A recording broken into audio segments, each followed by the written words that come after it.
இல்லாத ஊரிலே அடி ஆண் பூ கேட்பதில்லை.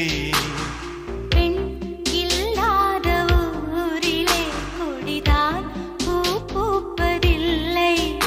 உன் புடவை முந்தானை சாய்ந்ததில் இந்த பூமி பூ பூத்தது.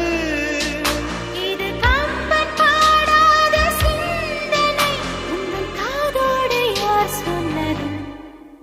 புது வெள்ளை மழை எங்கு பொழிகின்றது. இந்த கொள்ளை நிலா உடல் நனைகின்றது. இங்கு சொல்லாத இடம் கூட குளிர்கின்றது.